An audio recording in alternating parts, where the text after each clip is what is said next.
एक 90 साल का बुजुर्ग अपनी स्नाइपर राइफल तैयार करता है। उसकी नज़र सामने वाली इमारत में बैठे 3 लड़कों पर है जिन्होंने कुछ दिन पहले उसकी मासूम पोती की ज़िंदगी बर्बाद कर दी थी। तीनों लड़के शराब पीते हुए जश्न मना रहे थे। तभी बुजुर्ग ने अपनी राइफल का निशाना उनकी शैंपेन की बोतल पर लगाया और ट्रिगर दबा दिया। अगले ही पल जोरदार धमाका हुआ और मुख्य आरोपी गंभीर रूप से घायल हो गया। अपना पहला बदला लेने के बाद बुजुर्ग ने बड़ी सफाई से सभी सबूत मिटा दिए और ऐसे नीचे उतर गया जैसे कुछ हुआ ही ना हो। कुछ दिन पहले उसकी पोती घर लौट रही थी। रास्ते में 3 लड़कों ने उसे जन्मदिन मनाने के बहाने अपने फ्लैट पर बुलाया। लड़की ने पहले मना करने की कोशिश की, लेकिन उनमें से एक उसका सहपाठी था, इसलिए उसे कोई शक नहीं हुआ। जैसे ही वह जन्मदिन का गीत गाने लगी, लड़कों ने चोरी छिपे उसके पेय में नशीला पदार्थ मिला दिया। कुछ ही देर में उसे चक्कर आने लगे और वह खुद को संभाल नहीं पाई। तभी उन तीनों ने अपना असली चेहरा दिखाया और लड़की को घेर लिया। शाम तक लड़की पूरी तरह टूट चुकी थी। जाते समय उन लड़कों ने उसे अपमानित करते हुए कुछ पैसे भी थमा दिए। किसी तरह वह घर पहुंची और फूट फूट कर रोने लगी। जब उसके दादा ने उसकी हालत देखी तो उनके पैरों तले जमीन खिसक गई। पोती कुछ बोल नहीं पा रही थी, लेकिन उसके कपड़ों और शरीर की हालत देखकर दादा सब समझ गए। गुस्से में उन्होंने कुल्हाड़ी उठाई और उन लड़कों को खोजने निकल पड़े।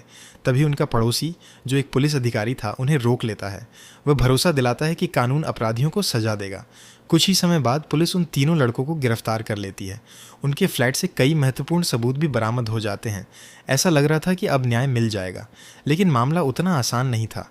मुख्य आरोपी का पिता पुलिस विभाग का बड़ा अधिकारी था। उसने अपने प्रभाव का इस्तेमाल करके पूरे मामले को दबाना शुरू कर दिया।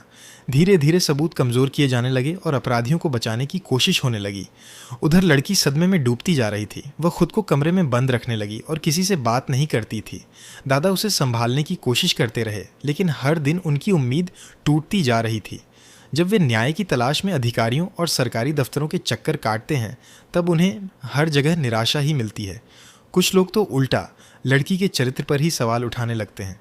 यहीं से बुजुर्ग को एहसास होता है कि कानून और व्यवस्था से उन्हें इंसाफ नहीं मिलने वाला।